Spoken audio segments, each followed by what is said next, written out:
KPBS On Demand is supported by Paint Care, offering households and businesses in California more than 800 leftover paint drop-off sites for recycling. Quantities of 100-plus gallons of paint may qualify for a large volume pickup. Learn more at paintcare.org.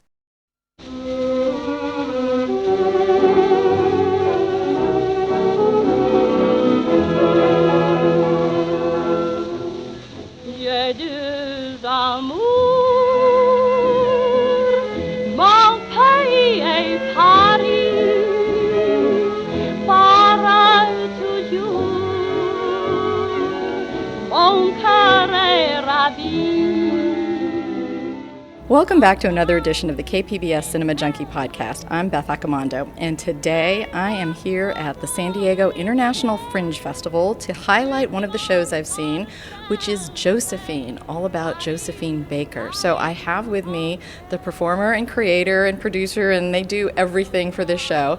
And I have Tymisha Harris, who does a one-woman show as Josephine Baker, and Michael Marinaccio, who does just about everything else.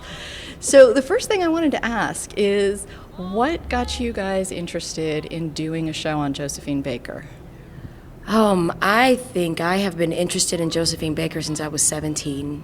And when we got together, I don't know, maybe 6 months ago, we just started talking about it. Christian Kelty, actually kind of a friend of ours in Orlando, came up with this kind of idea. We're like, oh yeah, let's kind of get that in. But she's fascinating.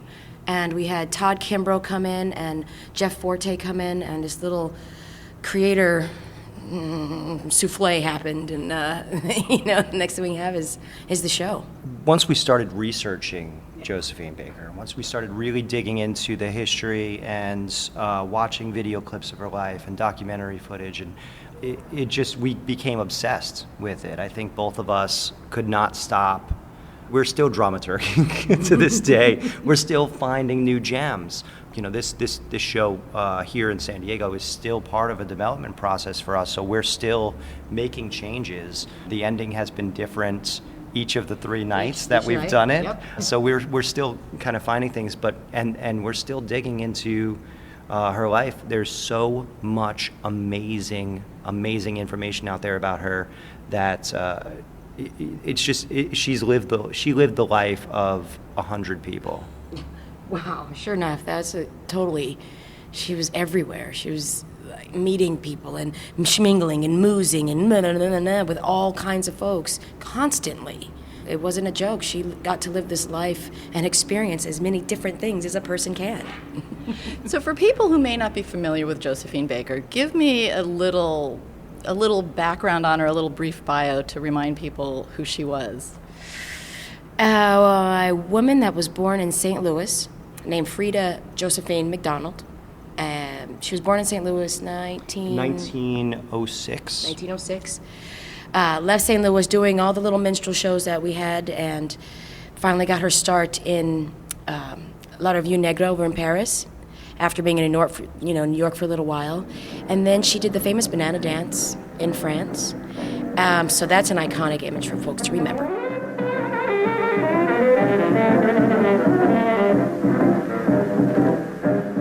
Then she went on to come back and forth to the States, performing, but all the while becoming a huge star in Europe. She couldn't do that much over here in the States. The States was still very segregated at that time and wasn't really feeling her.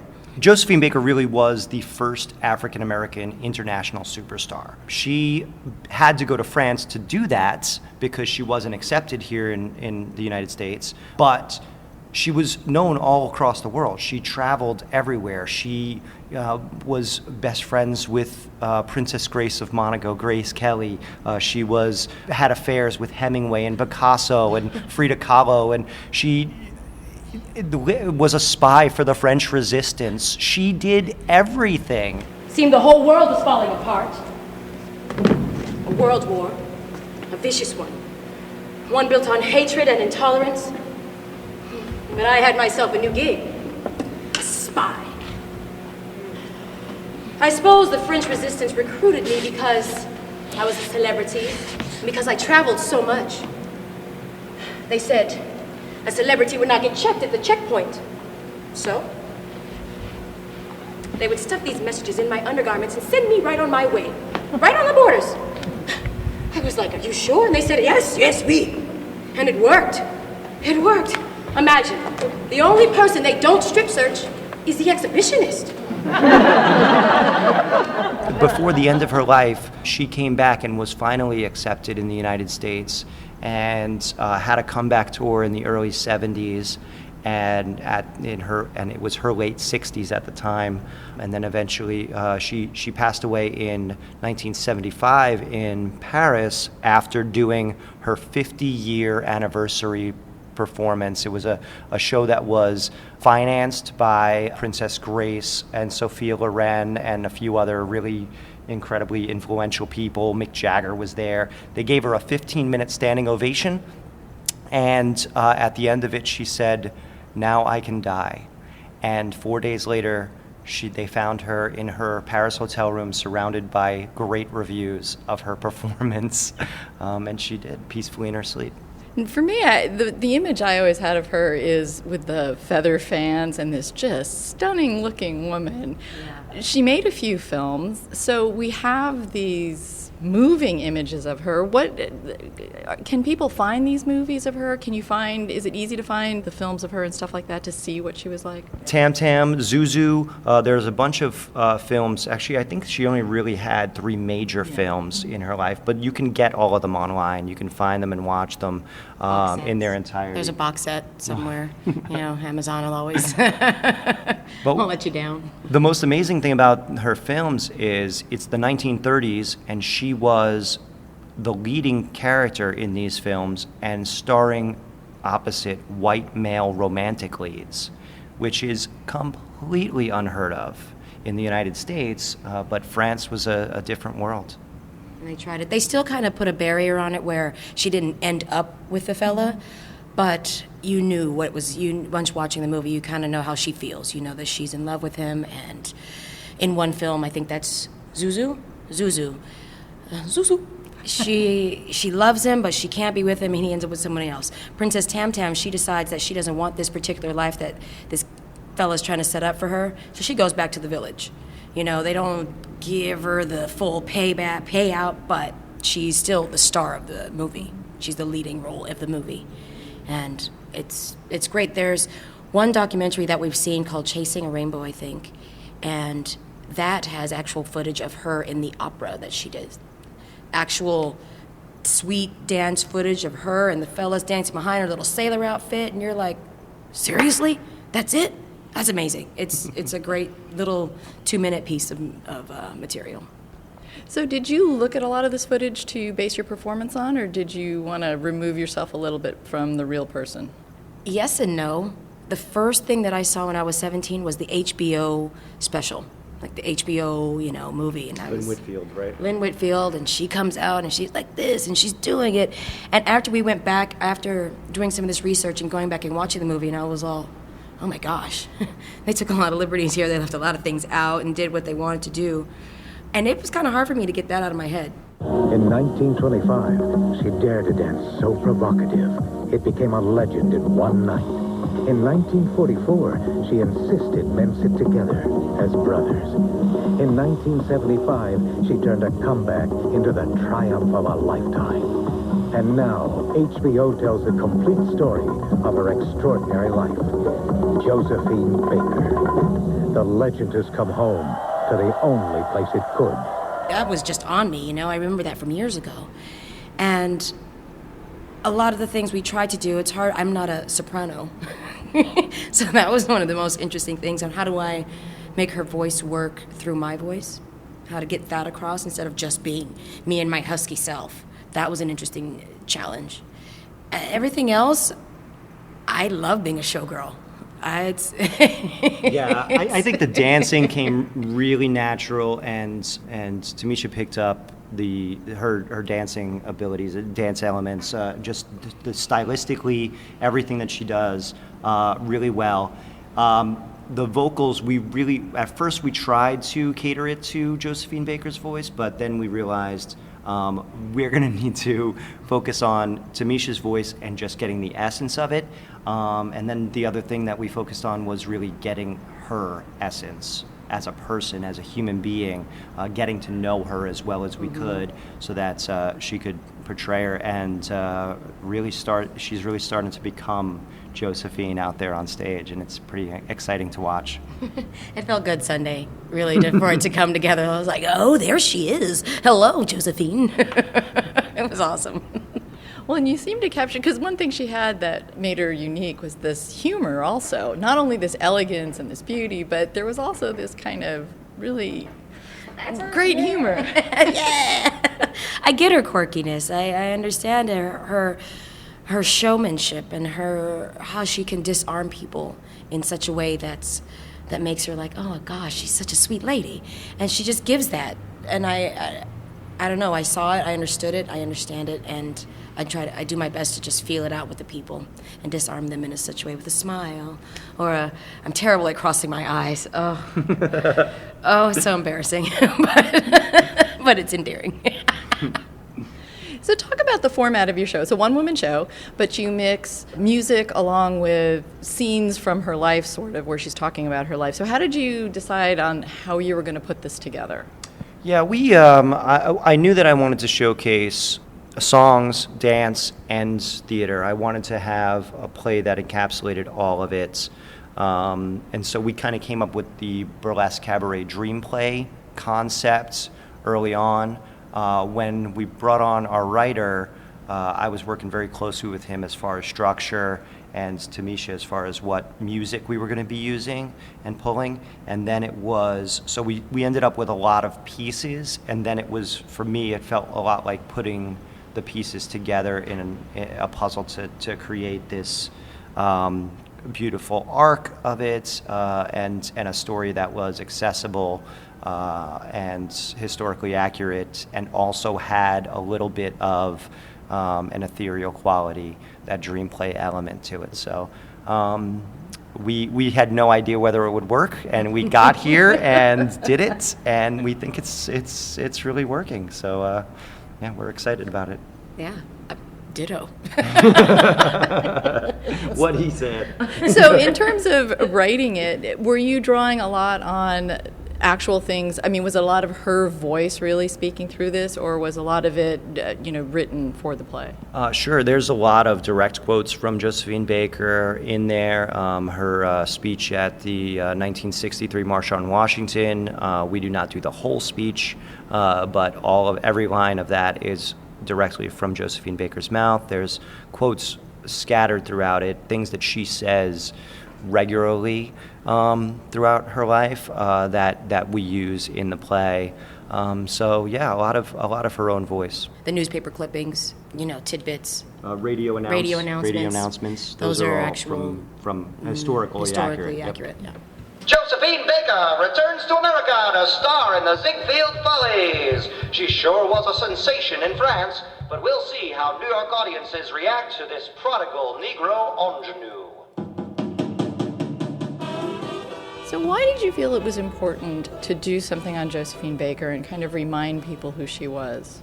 Her story kind of stands for a lot of people.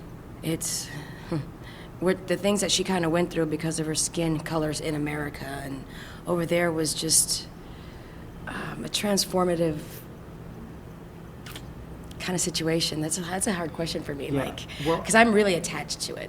Some of the things that she went through, I've gone through in my career, and some of those instances, it's like we have to kind of open these color walls, lift the colorblind up and start opening up and seeing all kinds of people in a different light. Yeah, I think Josephine Baker in particular, not a lot of people know much about her. They may know a little bit about her, but they don't really know who she is. So I thought it was a great opportunity to kind of help share that with an audience, and for people to come and learn something at the show. And then beyond that, I think she had a very unique situation, being black in America, being a child of poverty in oppressive St. Louis. Even when she went to New York and performed in Shuffle Along, it was still segregated and still a lot of discrimination, legally discriminated against in the United States. And she going to France and being embraced, and then being able to become a superstar and then come back, had this perspective on civil rights that I think America needed, that Black Americans needed, but that the whole world really needed. She did it before. She was famous before Billie Holiday or Ella Fitzgerald or Nina Simone or Tina, Beyonce. All these artists, all these amazing Black artists. They had the opportunity a lot due to her. True, very much so. And she's someone who seems so ahead of her time in so many ways, for women, for African Americans, on so many levels. Yeah, she broke boundaries in terms of burlesque performance, in terms of her gender identity and cross-dressing, her actual sexuality. She was an exhibitionist. She was well known to have many lovers and really be very open about it. She was a pilot. She was a pilot in the French Air Force. Yeah. Like, what? You did that too? Okay. She adopted 12 kids from 4 different continents. She just, the things that she achieved in her life are almost impossible to believe, and yet all completely true. And all completely true. Like, she wanted to experience these things, and I want to do this today, and that's what she did. Like, okay. Yeah, she famously didn't really say no to any opportunity. Well, what's interesting about her is she's such an amazing woman, but I don't see her held up as much as, this kind of model, like, hey, this is a great, liberated female. And I'm wondering if it's because of kind of like the burlesque and the striptease elements that people are more hesitant to kind of say, like, oh, let's teach about Josephine Baker in school. Oh, wait a minute. Maybe some parents won't like that, because she's really amazing. I mean, there's no reason why she can't be a role model, except for the fact that we're such prudes here in America. Yeah, we're sexually repressed, puritanical country still. You look at, France, the reason why she was so successful there was because they embraced that. They're very open with sexuality and the beauty in the body, and she...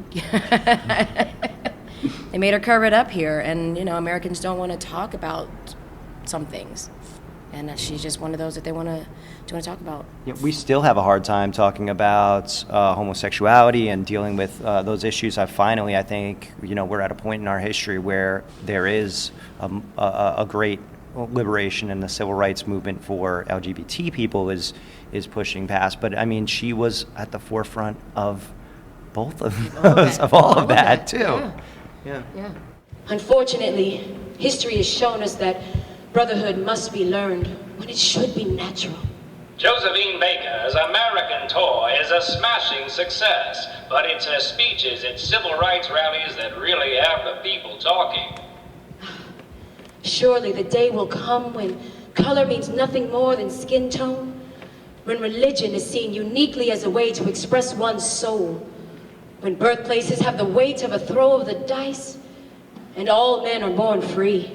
Josephine Baker is the best thing to happen to America in 20 years. Talk a little bit about the songs that you decided to include and which ones you chose and why you chose some of these. We wanted to definitely mix in some of her iconic songs in French, and we really kind of wanted to do some French, some English. Hold me close and hold me fast, this magic spell you've cast, this is Levion Rose.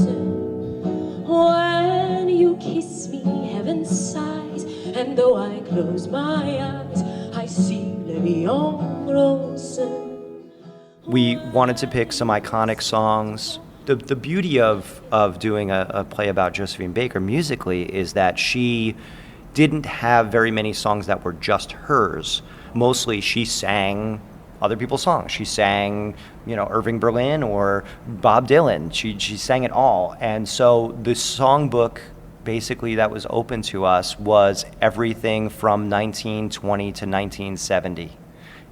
And that was kind of an amazing thing, also daunting, but it gave us an opportunity to pick songs that really fit in the moment within the play.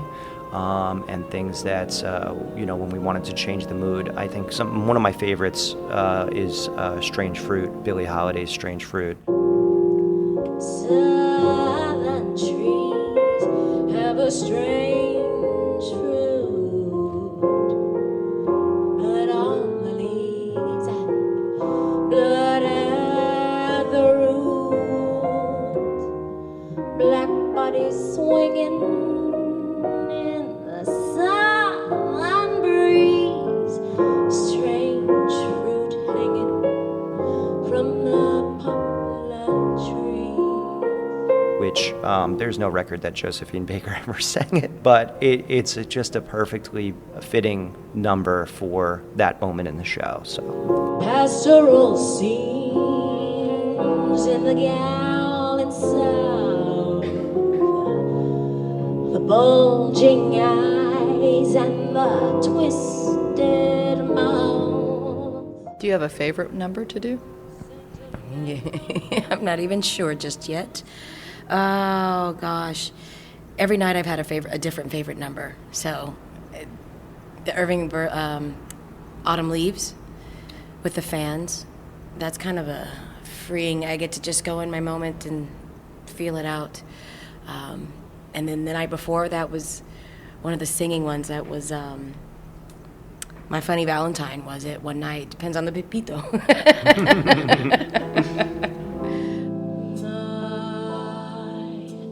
Funny Valentine,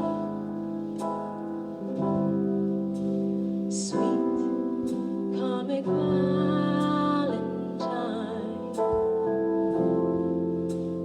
you make me smile with my heart. I haven't decided on a favorite one just yet. I'm still trying to get them under my skin. your Times They Are Changing was pretty epic last night. Yeah. Come gather round, people, wherever you roam, and admit that the waters around us have grown, and accept it that soon we'll be drenched to the bone. Hope that time to you is worth saving. So you'd better start swimming, or you'll sink like a stone. For the times they are a-changing. The other thing that we tried to do with music is bring in as many African-American iconic artists as possible. So we've got Nat King Cole, Cab Calloway, Louis Armstrong. We have Bessie Smith and Ella Fitzgerald and Billie Holiday. Who they would have been hobnobbing with Right. at the time, but maybe she couldn't have sang that song at the time or something like that. So they have these strange connections just because of the fame that everyone had and the celebrity that they were. They all had hobnobs in the jazz club that she opened up. They performed at. Yeah, and how beautiful that the Autumn Leaves is Nat King Cole singing Autumn Leaves in French. So how lovely that we found that Nat King Cole did these versions of his songs in French that we could pull and use for this. It's just perfect. That one totally always just gives me this great feeling. I love that one so far. So far. And talk about the costumes. I think I've been collecting costumes for years. One of them, the mink that I wear is actually my great-grandmother's. Some of the pearls, my grandmother's. The black gown, that's my grandmother's. And things that I just know are beautiful pieces and that would fit Josephine, they came to life. I brought many costumes to the house. Like when I was trying to pack, if I could have brought everything I had, you just don't understand. If we don't need it, don't bring it, I kept saying. Yes. I love a costume shop. I can see something. If there's one individual thing and vintage things, vintage one-of-a-kind items, I'm sold and I will buy it because I know I'm going to use it. If I really get the yes feeling from something, it's on. it's a costume. If I could see a dance in it, it's over. It's already bought in my bag in the closet, you know? So it was really a fun, it was kind of crazy bringing a lot of costumes and dresses and seeing what I already had so that I didn't have to go and spend money. So a lot of them are mine. Actually, all of it, except for the I don't have a satin dinner jacket or a top hat. But did you have the banana? I made the banana skirt. I made her. That poor little skirt. Yep. We got some help with the wigs. I mean, the hardest part of the costumes is actually the costume changes, and that's been like, our trying to figure out. We have a lot more costumes here that we'd love to be able to use as well, but we still haven't figured out how to do the costume changes efficiently enough to be able to get some of them done. So I feel like that's a shout at the crew. Oh wait, I'm the crew. And you can't leave the stage to change very easily. No, since you're the only one there. I'll be right back. Hey guys, here's a pan puppet. I don't know. We really do enjoy the element of being able to have her change on stage a lot as well, and I think it's a kind of a really intimate thing that the audience gets to be involved in. You feel like you're in her boudoir and she's changing and talking to you, and that's one of my favorite elements of this that's come out of it. Well, that also seems to be very much fitting for the character, because it seems like she wasn't embarrassed by any of this. So to like invite an entire audience into her boudoir doesn't seem like it's that far off. Hey everybody, come on in. Tell you some stories. Naked. She had her club, Chez Josephine, and would she could do run around any way she wanted. Yeah. She was like, oh, sure, I'm going to have this on, or jump into some little negligee, or just a fur, or just some pearls. But that was her place. She was completely open with her body and her sexuality. And to bring that, we weren't sure how that was going to work with some crowds, you know. The question was about pasties. Most of the photos she has, if she's bare-chested, she doesn't have any pasties on. But for me, I needed that barrier. I needed that little, in order for me to feel comfortable naked, I needed pasties. So, anything else, I'm like, wee! But that was, anything I didn't mind. I'm totally open with my own body as well. You know, show a little skin here and there. It was a natural thing for me. I don't mind. And this is a very intimate space here at the Spreckles Theater at Fringe. Oh, it's an amazing place to play in. Come to find out, at the theater, the whole very top row of the whole thing is where the segregated section was.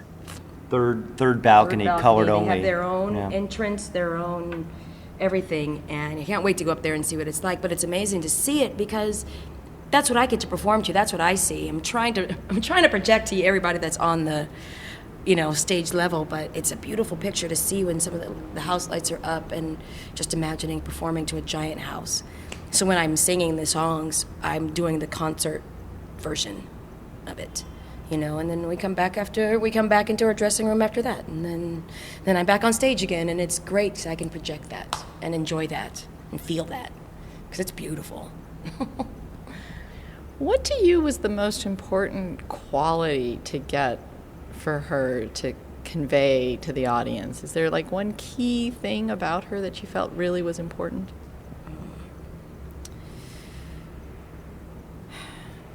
How much she wanted to be loved and how genuine she was and wanted to give love. It just kept missing. She wanted to find a lot of love and hope in America. That just didn't happen all the time. So she was trying, and then she was like, forget it. I'm going to go find my own happiness. I'm going to go figure it out, but I want to still help people.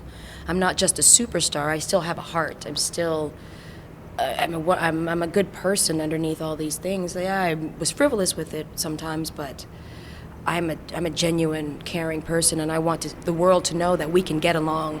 Our races, our genders, everything, we can get along and show brotherhood for all men, all humanity. For me. What about you? Yeah, I think that's a great one. Her desire to love and be loved. Why she had 4 husbands and so many partners and 12 children that she adopted, and why she came back to the States. time after time, when she was rejected or called a communist or whatever other reason she was banished in the United States, she still wanted to come back because she loved her country so much. We start the show with J'ai deux amours, which is my two loves, my country and Paris, and I think that was that was her theme song really throughout her career, but it was a constant theme throughout her life. Is she loved these two cities. One loved her back, and one did not. Mon pays est Paris, Paris toujours, mon cœur est ravi. That was written for her, right? I don't know by who. I don't know either. Yeah, but it's her determination and want more research. More dramaturgy. Yeah, that's her determination and what she wanted people to love her, and let's give it back to her now. In America, give her the justice, give her the, what's the word I'm looking for? Recognition. The relevant. So the show is fascinating in terms of, I mean, I knew a little bit about Josephine Baker and I had always admired her, but the stuff that comes out in the play, I did not know about her being part of the French resistance. I had to fight. I had to for France. France took me in. France took care of me. France loved me. And suddenly France was occupied. France was oppressed. France was me back in St. Louis. So I said, vive la résistance. When they wouldn't tuck those secret messages inside my unmentionables, they'd often arrived as notes. Notes between the notes. Sheet music. With instructions written in invisible ink. Brilliant. Yes, it was fun playing the spy, but sometimes my Josephine, my performances felt a little shell-shocked. And there's amazing stuff that comes out. So for you, when you guys were researching it, was there like one thing that you uncovered that really surprised you or that you just loved that you found? Frida Kahlo, I think, was one that was like this gem that just happened, and we were like, wow, this needs to be a thing in the show. So, Madame, I've been meaning to tell you. My first name is Frida, too. No, I swear to God. They're spelled differently, and yours is much more regal. Well, mine is more like, hey, Frida, better go get them clothes off that damn clothesline, girl. Anyway, darling, Frida, I am all yours until I have to leave for the show tonight. Will you be there? Oh, très bien. Oh, I just love being back in Paris. She was never out with her bisexuality. She was very comfortable with male homosexuality, but not so much with her own publicly. So that was kind of an interesting twist to her, where she is this live out loud exhibitionist, and then she has this kind of secret that was Sort of a secret. Almost a secret. Yeah. Sort of a secret. Right. Just not put on blast in front of everyone. Yeah. A lot of the things I happen to know, I have done it. I've watched it since I was 17 years old. I just kept coming across things and wanting to do more and more. But her flying the plane and all the things that she learned on the side while she was able to do in France, all those things that she was able to learn is fascinating on its own. Like, yeah, I'm going to go learn how to fly a plane. I'm going to be in the French Resistance. I'm going to go here and do this. I'm going to open a bar. I'm going to, okay. You did it all. It was really hard. I'm more fascinated in some of her pictures that I wish we could show. That's when we're able to add a video aspect of it, I'm going to have a blast bringing in the visual part of, this is something we need. We need this photo. We need the procession of her death being one of the highest, the only women born in America to be decorated with France's highest honor, I think they estimated 100,000 people took the streets of Paris after her death for a parade funeral procession and to celebrate her. I mean, that's when we're able to show incredible. The pictures to folks, that's probably going to be one of my favorite parts of it, because what we get to do here, but to have those actual images, those historic images, on to give to people, to let them see it and realize it. That's going to feel great. I was going to ask, this is Fringe, so this is where a lot of shows test out or you experiment with stuff. So what is the future for the show? Are you looking to expand it and make it longer and bring in these other kind of elements? I don't know about longer. I mean, I think 60 minutes, particularly for touring and for Fringe touring, is perfect. We have talked about like full bands. We have a band back in Orlando that is great and perfect for us. We have talked about multimedia. But I think ultimately what we're discovering here is that having a solo show and having the intimacy of that is kind of a magical thing with this piece. And so I think we right now, this is the only stop that we have booked. That was kind of this, we decided to workshop it, and just bring it here and do it. But next summer we definitely are going to do a lot more touring with it. We've discussed the Canadian circuit, Fringe circuits, and also there's some European festivals that we've talked about. Paris. Could you imagine? We've got some Rosetta Stone to do before we go to Paris. International, but baby. Rome might be a stop. Rome, yeah, there's all kinds of things. We don't want to put too many elements into it, so we'll see. We'll see what happens when we keep going with the workshop, but we're in a nice place right now, come to find out. Come to find out, it's a sweet piece, and if we don't want to overkill. Mm-hmm.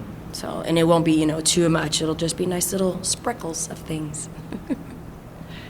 We are at the Fringe Festival, but not everybody may be familiar with what a Fringe Festival is. So why is it important to have these kind of festivals? Because one of the things about it is this is an unjuried, uncensored festival, so you don't have somebody looking at your thing saying, yours isn't good enough, or we want you to change this, or you can't have the striptease because it's not family friendly. So as artists, why are Fringe Festivals important? Yeah, the Fringe Festivals encourage innovation. The idea of an unjuried, uncensored festival, unjuried meaning that there's no selection committee that decides what art is valid, and so whatever your idea, it is you have an equal chance of getting in with everybody else. And then being uncensored means the festival doesn't control any of your content, and that is a beautiful thing because it lets artists express themselves 100% with their own personal creative energy and infuse the show with whatever they want to see in it.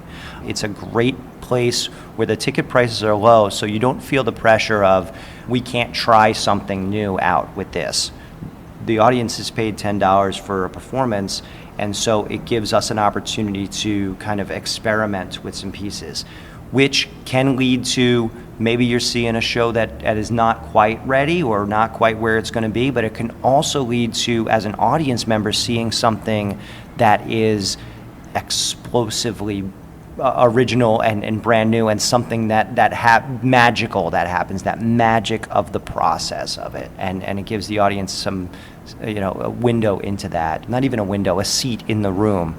So Fringe Festivals, accessible for artists, easy for them to do, cheap for them to produce, and amazing experience for an audience member that's bold enough to go out and do it. Ditto. It's a lot of fun. You get to meet people, and you get to meet people, and it's free, and it's innovative and wildly creative, and it expresses. And like you said, if somebody gets to sit there and something is inspired in them, all right, then you can go and create your own project. It can be 15 minutes, it can be whatever the time length is, or maybe it's visual art. Maybe this sparks something, a painting, or whatever. It's about that inspiration and that innovation that the Fringe creates, and a nice community to do it in, affordable community to do it in, and you get your proceeds back. Getting to know other artists, getting to see their work, getting to experience their creative process and talk to them and bounce ideas off of them and give them feedback on their material. And it's this amazing soup of this crock pot of creation. Gumbo. It's gumbo, there you go. Your first performance here, you got a standing ovation. You seemed a bit emotional about the whole thing. Was that the first time you had put it on? Were you surprised? Yes. I was a wreck. Leading up to that, I was a wreck. This is my first time doing a one-woman show and having all the responsibility on, the show mostly on my shoulders. And I just didn't know that I had it. I was like, okay. That was an amazing moment to see that I did it. And that's what the Fringe can do. That's why we're here. That's why we did it here, to know that I am a strong enough artist to create that and make the show a beautiful thing, and that I know it. And it was beautiful to see. It was wonderful to see all the audience stand up like I ugly cried in full makeup face. I couldn't help it. It was a lot of things that I had been building up to for years, wanting to do that, and it was a perfect avenue, perfect outlet. And once I saw that the work paid off, it was a rush that I couldn't control. I'm glad I didn't throw up. So You seem to really connect with the audience. I love that part. I do burlesque. I do burlesque in Orlando, and that's one of my tricks. If I'm on a stage, not a trick, but that's one of my gifts. My gifts. See, I don't even like to talk about my. I don't even know. If I can't get on stage or able to get off stage and be a part of somebody's and break that wall, then it's that's nerve-wracking. But being able to touch people and break that barrier, I love it. I love it. That disarming thing that Josephine had, I have that. And you talk about testing out the show here. Have you actually gotten feedback from people? Have any of the audience members or other artists come to you and said, "Oh, I really think this part's great," or maybe you should change this? Have you gotten concrete feedback? Totally. Someone told us we could embrace the changes. So the changes that are actually happening, make them more of a thing. I think I was afraid of that. Costume changes. Costume changes, rather. So costume changes. Embrace the costume change. Make it part of the boudoir. Make it part of being Josephine, and switching from costume to show to home to show to whatever it is. And then in the very end, someone suggested that we really close it out because they wanted to know about what happened at the end. What happened. Yeah. So can you say something about the death? And so the obituary we added just last night, this little section, and it completed the whole thing. It made it come full circle, gave you everything about her life that we could possibly cram in this hour, and open the chapter and closed it, or open the book and closed it too, Yeah, I think that was a really valuable piece of feedback. I was a little afraid to go with the kind of announcement obituary about her death. The first American woman to receive full French military honors at her funeral, thousands attended her procession as it walked up the streets of Paris one last time. She is survived by 12 children, her beloved Rainbow Tribe. And we had a really interesting monologue in that place before, and so I was reluctant, but at the same time, it's cliche, and it's a convention that's used a lot because it works, and people want it. The audience really wanted that closure, and so that was feedback that I got from multiple sources. So yesterday wrote something and did it. And it kind of immortalizes her in that moment. It makes you, oh yes. And then when we come back for an encore, it just puts her in that light that when she passed out, you knew she died when she was happy when she died. And for me, that it makes that moment evident. It just seals it. Beautiful angel, rest in peace. Yeah, I mean, it's almost a cinematic ending in the sense of, if she had written it for the end of a film, I don't think she could have done it better, except maybe added a few more years to her life or something. Right. One more story for the road. What do you hope audiences will take away from this? Are you really inspired to kind of share her life with other people, or is there some message that you feel that you have? Yeah, I think I think the message to take away is to be yourself and accept other people for who they are. She was so far ahead of her time in terms of her sexuality, in terms of her performances and breaking racial boundaries, but society always ends up catching up to people like that eventually. I hope that people take away that there's no reason to catch up. Just be there. Just accept and love people for who they are. Yes. Let's see, what else?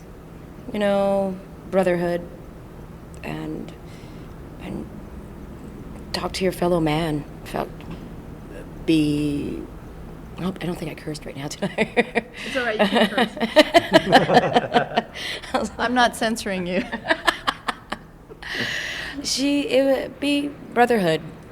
Brotherhood is a natural thing, but we have to learn it. And I really love that. And we shouldn't have to learn it. We shouldn't have to learn that. We shouldn't have to learn it. It's a natural process, but so we've been through so many things and so many barriers have been put up. And the quote about skin tone being color being skin tone and religion seen as uniquely to express one's soul, and your birthplace being just where you're from. It doesn't have so much weight to it, and all men need to be born free. I hope people take a little bit of that away as well, to start thinking about where we are in our country, in our time now.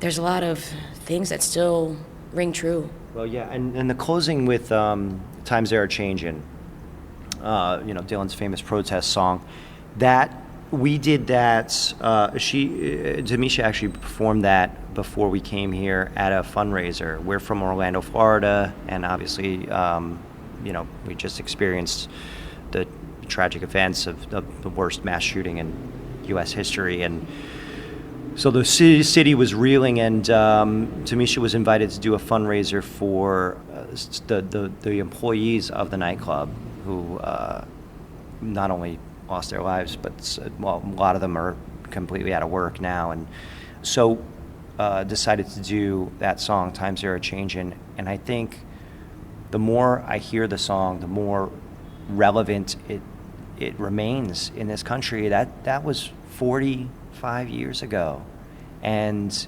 yet we still haven't gotten over some of this stuff. That song, I hope, sticks in people's heads. Mm-hmm. Most definitely.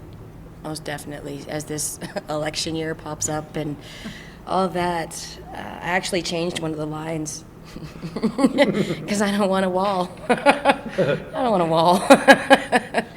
If they take away nothing else, I hope they take away the times are changing, and we all need to pay attention and talk to each other and understand, and don't judge before you even get to discuss the problem. Don't shut it down just because. Yeah, one of my favorite lines. So get out of our new world if you can't lend a hand. The world has changed. The world has evolved past hatred and intolerance and bigotry and nonsense, and it's time to let go of that for people. And do you know if she ever actually sang that song? Yes, ma'am. Yes, she did. We tried to. We were, at the moment we were trying to, find her voice, and it was great because we're listening to the recording, and she is on her own timing. She wanted to sing whatever she wanted to sing at the moment, and the poor band had no idea when she was going to do it, what she was going to say. They didn't. They were like, okay, if I have a 6, a 7, an 8, 1, a 2, a 3, a 4, 5, 6, 7. She was everywhere in the song. You can find some great versions of some great videos or clips of Josephine singing that song, but yeah, her the way she sings it is completely 100% unique and her own, and it was a little too hard to try and make. I don't know, bro. There's not much guy. rhyme or reason, but it's also one of the most passionate performances that Josephine has ever given. She goes into the audience and holds people's hands while she's doing this, and she's actually in the audience with everyone singing it. So she's not just on stage, a little figure, but she was an accessible person that was singing to someone, and the next person sitting next to him, and the one in the back in the corner. I bet she would have went all over the room if she could have. And she meant it. She wants us to open our eyes and our hearts and our ears and come together. Come together right now. That's the wrong song. So what do you hope that your play will contribute to her legacy? I mean, what do you hope that her legacy is, or what do you think that her legacy is at this point? I mean, I hope that our play just helps to open people's eyes to her legacy. Her legacy is the American dream of coming from nothing and poverty and immense racism at the time, and just the odds completely stacked against her to become a worldwide superstar and to live all of her dreams and adopt her rainbow tribe. Everything that she dreamed, she made into reality. So I would say, her legacy is, if you want it, reach for it. If you can achieve great things no matter the odds. Nobody's odds could have been stacked. I mean, her. And the unfortunate thing was she had to go leave America to do it. So, I mean, I think it's an important message to America that, we like to talk a lot about the American dream, but a lot of times there's a lot of examples of other countries doing it better. Yeah, we stand in our own way sometimes, and other countries do it better. Oh, gosh, what else do I want to say? Nothing. All right. Well, I want to thank you both very much, and I wish you the best of luck with the show. Thank you so much for having us, Beth. I'm so appreciative. I thank you so much. I'm glad you're my Frida. It was awesome. I'm sorry I stepped on your toes. That's why I smacked you on the butt. Hello. Bad, Frida, bad. No, it was wonderful. Thank you so very much. From the bottom of my heart, our little production thanks you. All right.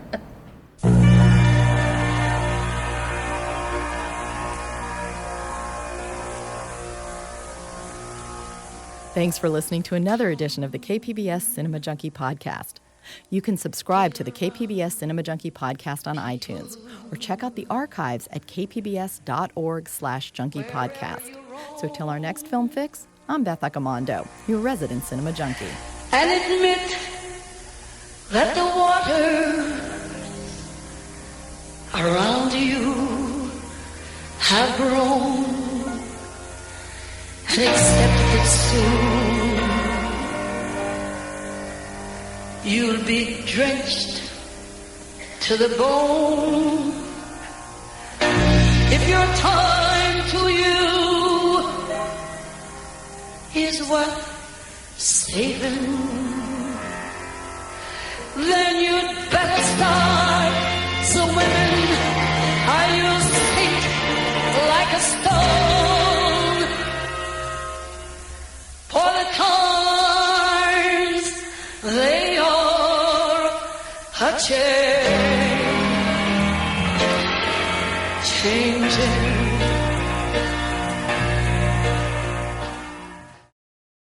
KPBS On Demand is supported by Paint Care, offering households and businesses in California more than 800 leftover paint drop-off sites for recycling.